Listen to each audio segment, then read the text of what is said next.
Alright guys, and welcome back to Ty Talk Sports. Now today, I want to talk about England and Euro 2020. Now obviously everyone's hearing about all this crap about England, how they're going to dominate everyone. It is the Golden Generation Part 2, how England's going to win Euro 2020.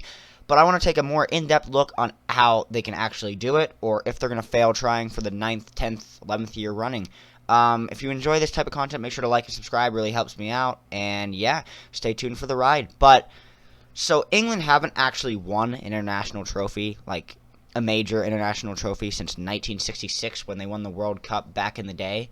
Now, obviously, I'm not going to go all over the 1966 World Cup because I'm sure you've heard that many, many times over people from England telling you about that, even if they weren't even near being born at that time. But they've never won the Euros before, and this year they're actually the favorite to win the Euro. I mean, I don't think they should be favorite. Whether they can win it or not is a different story, but I mean, they're playing against a team that just won the World Cup, a team that literally has world-class players, not even in the squad. I'm talking about France, of course, but so England were the semifinalists in the 2018 World Cup. They lost to Croatia. They had the easy side of the group, like they had the easy bracket, so being a semifinalist isn't actually something that you can like write home about. I mean, it was great because no one had any expectations for England in that tournament, but they didn't end up even making the final. They lost to a Croatia team that on paper should not beat them. I mean, they have world-class players. They had Luka Modric, who won the Ballon d'Or that year. They had Rakitic, and yeah, Croatia had a great run, but England their run is a little bit overstated by their delusional countrymen, but yeah, they made the semifinals and now they're the favorites in this tournament. But I want to talk about, can they actually win it? Now obviously their squad's a lot better than the 2018 World Cup. They have new players like Grealish and Rice, who are both not English, but we'll get into that later. I'm not Irish, so I don't care, but they've added like up-and-coming young talent. I mean, Trent Alexander-Arnold was just coming into his prime, like just exploding onto the scene at that point. And I know he's not been in the latest English squad, but he is their best right back on a good day. And if he's not playing, then they're not trying. So, yeah. Who else do they have? They have depth everywhere, basically. I mean, their center backs are still shaky with Stones and Maguire. I know Stones has been brilliant this season, but he's still John Stones. I mean, you can take a mutt cat and turn him into a beast, but he's still a mutt. Like, it doesn't change who the person is on the inside, how well they're doing on the outside. They have a lot of attacking midfield talent. That's probably where I'd say they're strongest, or on the outside wings. They have Sancho, who wasn't on that squad. They have Rashford, who's probably gotten a lot better since 2018. Not probably, he has gotten a lot better since 2018. They have Raheem Sterling, who's, I know he can't score in front of goal, but he could do everything else. Still have Harry Kane up front, their captain, their talisman, but they have a lot of extra attacking midfielders. They have Grealish, who should be playing attacking midfielder. Mason Mount, who's actually better be starting for England because he is a brilliant little player. But yeah, England's team has gotten a lot better, and their depth is a lot better than it was in 2018. Obviously, they crashed out of the group stage in 2014, and then they ended up crashing out to Iceland in 2016. So if anyone wants to mention something about England, the one thing that comes to mind is butlers. They're known for choking big games. Like they lost to Croatia, who's actually in their group, so they have a little chance of redemption in the Euros for that. They also are going to be playing against Scotland and the Czech Republic. Now this group on paper seems a little more tough than you would think. It's not the super strong group of Germany, France, and Portugal. No, if England was in that group, they would be out of the group stage, I'm pretty sure. I don't care if Germany just lost to freaking North Macedonia.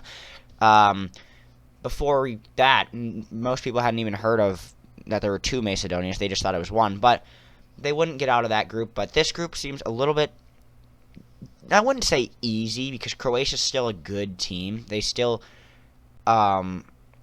solid, and Scotland are England's rivals, and the thing about the Euros that you can't say about a regular league season, it's 3 games in the group stage. If you mess up 2 of them, you're going home. Even if you draw 2 of them and then win one. 5 points could send you home. Like, it's not a guaranteed thing that you're going anywhere. And that's why it's so hard to predict the winner of an international tournament. Now, obviously, most of the time, the best squad has tended to win in the past few years. I wouldn't say Portugal were the favorites to win Euro 2020, especially with Ronaldo going down in the final. Definitely not the favorites, but Germany in 2014 makes sense. France 2018 definitely makes sense. I mean, holy crap, that team's just loaded with talent, and the fact that they have one of the best up-and-coming young players. Enough about France, though. Back to England. They should get out of this group quite comfortably. They should be winning the group, but these are 3 solid teams. I mean, Scotland and Czech Republic will give you... All 3 of these teams are pretty good defensively. They'll all give you problems to break down, so I don't think England are going to be killing any of these teams, to be honest with you. And the thing that makes England favorite for the Euros, which I get, I mean, it's a big deal, home field advantage. Wembley Stadium is going to host the semifinals and the finals of the Euros. Now, whether England gets there to actually get the home field advantage, that's a different story. I think they'll at least make the semifinals. I mean, if they don't, then they should all wear bags over their head and move to Siberia. I mean, this is their chance. I don't know if they're going to get a better chance to win a tournament like this, because the World Cup's obviously harder to win than the Euros because there are better squads in there. France is only going to get better with their stupidly young talent coming up. Italy's going to get better. They're probably one of the worst. I've seen them for a little while, even though they missed the World Cup in 2018. Germany are struggling, for sure. Yeah, Spain aren't necessarily solid. This is England's time to strike. So I talked about whether they could win the Euros. Of course they can win the Euros. Anyone can win the Euro. Well, not anyone, but any of the bigger sides can win the Euros, and it's a one-game knockout. Anything can be shocking. But a big deal is that Jordan Henderson might not be playing for the Euros. And are England going to win the Euros? I've just seen it so many times where they've blown it that I'm going to go ahead and say no. My prediction is going to be no. They can't win the Euros. I don't think that they have the coaching. I don't think Gareth Southgate is anywhere near a top-level coach.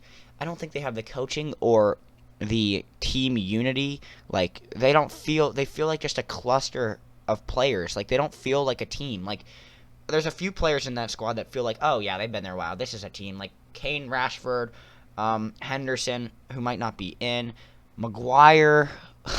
Don't get me started on Maguire, but yeah, Pickford. But other than that, it's a lot of new guys coming in. I mean, like, when you're playing Reece James at right back, I know he's good, but man, like, he is not a player that's been there a while. I feel like just putting a random team together is not going to win you a tournament. I don't think they should be favorites either. I think teams like France or Belgium or Portugal are all 3 more likely to win than England. But yeah, I know Euro 2020 hype is getting around the corner, and I know England fans are excited. So, if any of you are watching and I just killed your hope, I'm sorry, but yeah, you got to look on the bright side thing. It's not like the United States are doing great themselves, but yeah, I don't think England can win Euro 2020. Obviously, the question was a little bit misleading. Of course, they can win it. I just don't think they will win it. And yeah, if you guys enjoyed this content, make sure to like and subscribe, and tune into the next one. See ya.